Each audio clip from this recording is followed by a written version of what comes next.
This is training tip number 3 for lockdown. So just something quite short today that I want to have a quick review of is how you carry the reins in your hands. So there's lots of things online and so forth about the sort of pressure that you should have your hands, whether you should have the fingers closed, the fingers open, which order they should be in, etc. I just want to give you my ideas on it and my tips, and I've sat down and done a bit of an analysis on this, worked out what works for me and what works for my students. So the first thing that you want to be considering is the order in which you close the fingers on the rein. So obviously we're talking English writing and such. This is not necessarily Western performance writing where you're writing with one hand and you've got fingers between the reins. They want to see your hands a lot softer there. So let's talk dressage, working equitation, that type of thing. For me, I carry on my hand quite closed. But the main thing is I don't grip it. So when you close your hand, think about the order that you close the fingers in. In order to actually you've got to keep the forearm as relaxed as possible. The minute that forearm tenses up, your elbow stops working, you'll start bending your wrist. So think about closing your hand from the little finger first. So the order you close the fingers is that. Okay? Don't close your fingers using the index finger first. What that does is it tenses up the back of the arm.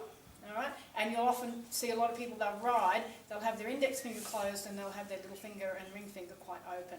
For me, it's the ring finger that does the bulk of the work. So when I close my hand on the rein and I pick up the rein, I tend to close that way first. And if you sat with your hands in your lap and sat them like that, they naturally close little finger first.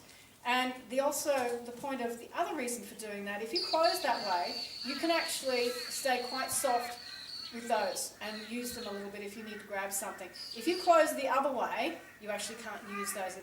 They get quite stiff. Okay? So closing our hand in the order to close it is closing that way. Yeah? That keeps your forearm soft and makes your elbow work. Which brings us to our second point, is staying really elastic in the elbow. I'm going to show you a little secret and trick when we get on the horse of small tools that I use.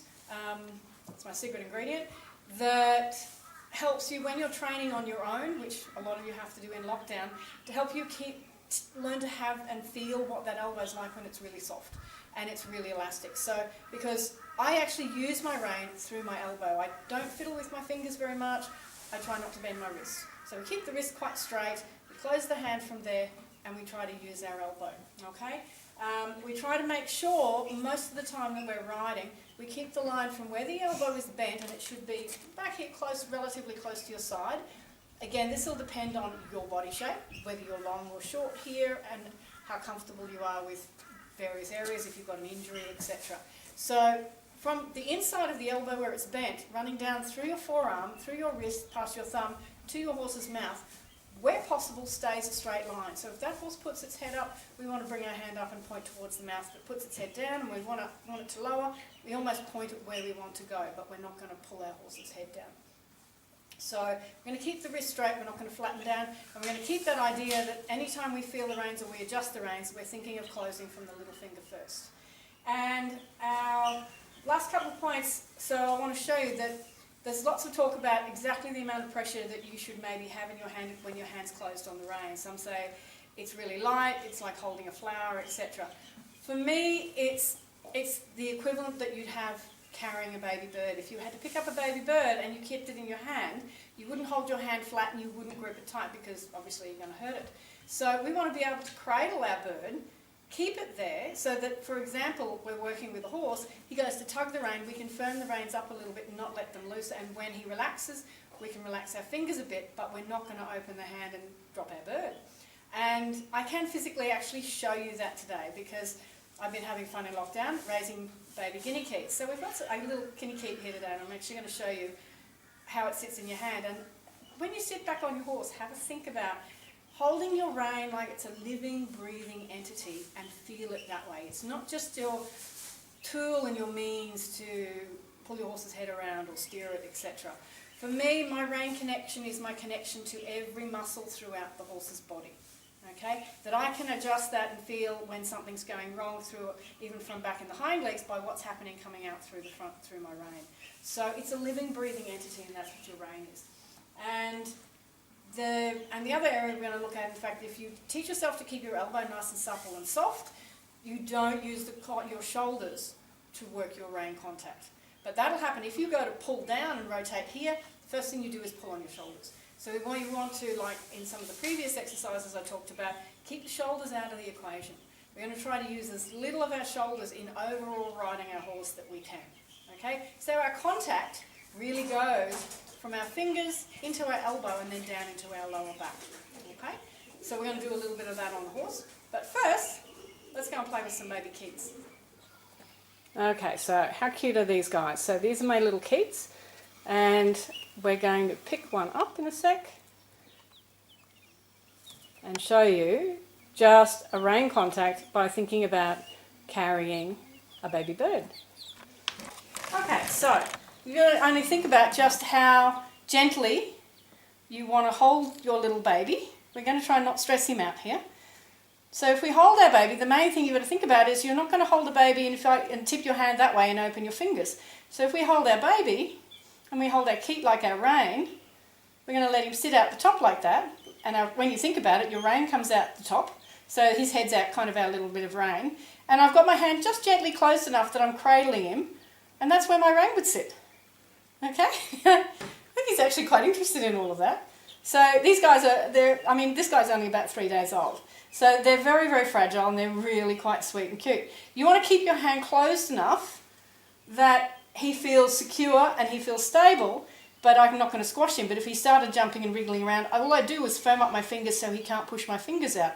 And that's all I'm going to do with my rein. Okay, so we're going to learn to cradle our rein like cradling our Keats. Okay, hi everyone. So welcome back. We're just going to do a few demonstrations of our rein contact and position while we sit on the horse. Not a lot.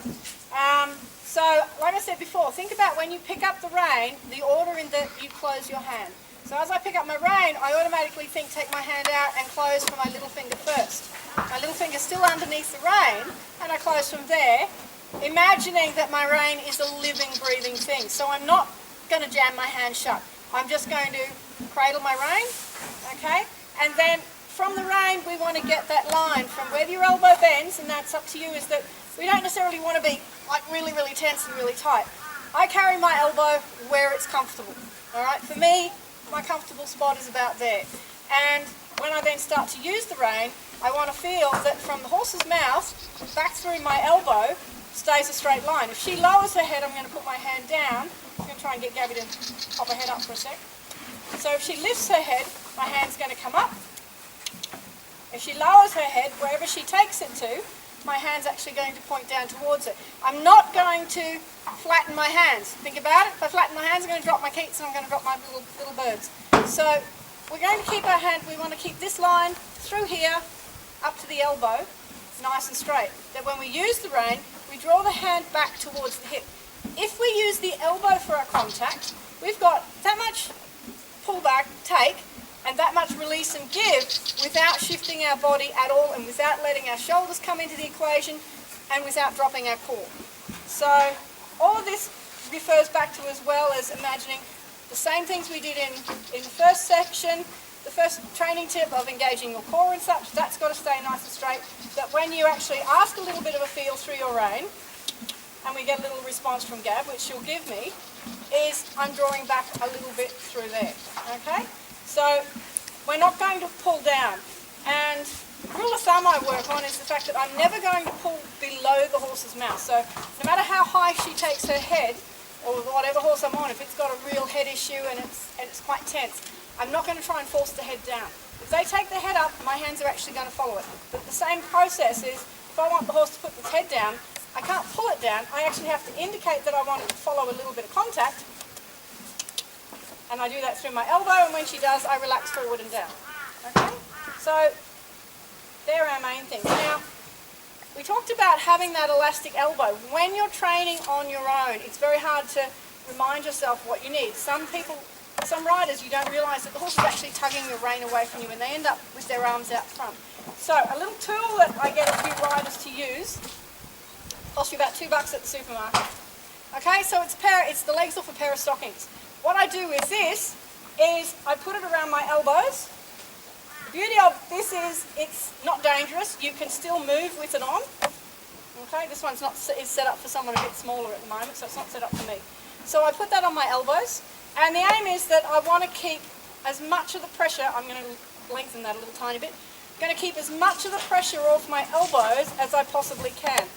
And adjust the length on these. So it's just a pair of legs off a set of Lycra stockings. You want as much stretch in it as possible. So Lycra is actually a bit better, or a pair of tights. So they're quite thick. And, sorry about this. So I'm going to lengthen that out. Put it back on. My horse is patient. So drop that down onto my elbows, and you can actually see that's a lot looser than it was before. So all this does is it helps me remember what I need to do with my body and my core. I'm not allowed to push against the stocking with my back. All right? I'm not allowed to pull against the stocking with my arms. And the other thing it does is it helps you learn to keep that hand a little bit firmer closed on the rein, because you can't give your arm forward. If you open your fingers, you're going to lose the rein. So we're going to go for a little walk. So Gabby's put her head up to me. I'm going to bring my hand up a bit. As she lowers her head back down, my hand is going to automatically follow her head height. And through this stocking, I can remind myself that there, when I sit like that, I've got no pressure on the stocking. So what this gives me is a tool to train my muscle memory for the best position for my body, and learn to keep my elbow very elastic. And the other thing is, when you've got the stocking on, it's really hard to use your shoulders to pull on the rein. So I can't roll my shoulders down and pull on the rein because it puts pressure on the stocking. And put her into a little bit of trot. Helps you learn, you'll eventually learn then to have a really stable contact. My hand is closed. My thumb is on the excess coming out of my hand. If you remember where the Keats nose came, his little head came out there. So that's a bit like your little baby bird's head popping out between your hands. And you're going to keep him secure. We're going to gently let him breathe in our hands. And wherever Gabby puts her head, my hand's going to follow in its height. And anytime I use that rein, it's going to gently come back towards the highest part of my hip. And my stocking is going to monitor my body. It's like having an instructor there, poking you in the back saying, hey, sit up properly. Hey, bend your elbows properly. Hey, close your hands a little bit. And this is just something that you can do when you're training on your own. You've got no one to watch you. Then what you want to do then, if you want to practice that, see if it's working, you can disengage the stocking, put it up to your shoulders, then I can put myself back into the same position that I was in before, and feel like I'm riding. Imagine that I'm keeping the pressure off the stocking. Then if you want to retest it, pop your stocking back down. Okay, so I'm going to put the stocking back down on my elbows, close my hand back up again, and again, think close from the little finger up, but the little finger's underneath the rein, so the bulk of the pressure of the rein is sitting against my ring finger, and the other fingers are just gently cradling the rein so that it stays there, so that I haven't got it slipping through my fingers. Keep in mind, if you were only holding with your index finger and middle finger and flattening your hands down, you actually see just how stiff everything goes, and some people get to the point of actually pulling the horse's head down here. Okay? You don't want to do that. Sit back up here. Let the elbow elastic. Go. Okay? So it's just a little bit of a training trick that I use for students and myself at times. Alright? So even when, and you just adjust the length for yourself, and it's perfectly safe because you can move with it on and you can disengage it quite quickly. Just as a way of training that muscle memory, so that you need to get to the point that you don't have to think about your arms and your contact and what your hands are doing. All you get to focus then on really feeling what the horse is doing.